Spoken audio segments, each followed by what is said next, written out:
So the Final Fantasy Magic the Gathering set is going to be getting its first look previews pretty soon, and I love both Final Fantasy XIV and Magic the Gathering, so my gang decided that we wanted to make bingo cards.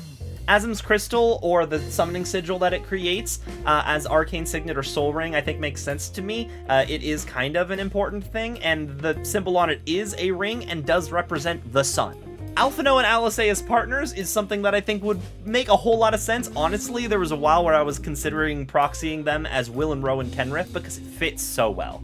The Battle of Carteneau as either a battle or a saga, it's the most important part of Final Fantasy XIV. It literally deleted 1.0 and made us a Realm Reborn.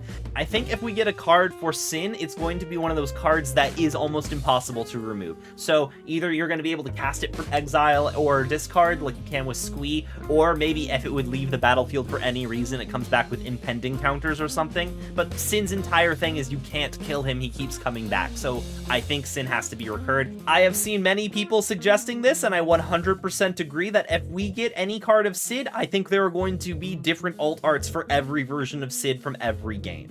This is kind of a sad prediction from me. I ran out of stuff that I wanted to see happen, so I was like, what's the thing that I think could happen that I don't want to have happen? And that is Vivi not getting a card. And for the record, I mean that Vivi getting their own actual legendary creature, not just them appearing, because I think they're probably going to appear in general.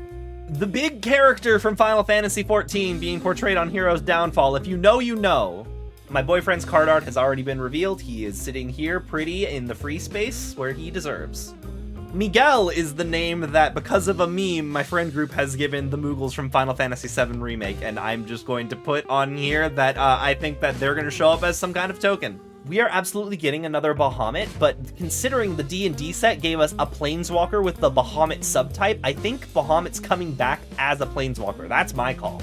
Staying on the Bahamut train, I would love to see Imprisoned in the Moon reprinted as Dalamud. That is my first thing that I said I wanted with this set, because the entire reason the Alligans put Bahamut in the Moon is so that he couldn't be summoned again, and that is exactly why you put a commander in the Moon in Commander. It is fantastic flavor-wise, and I want it to be a thing. This is a bit of a dark horse pick for me, but I know that they like having kind of deep-cut things for fans in these sets, and Hildebrand being on a card makes so much sense to me because he's one of those things where if you play 14 and you know him, you know him. And I would love to see the Sundering depicted as Fractured Identity. That flavorfully feels very cool to me. What are some of your hopes for the Final Fantasy set? We're going to be getting a few previews on the 18th, and then it's gonna be a while before we get the full set spoiled. So what do you think's gonna happen?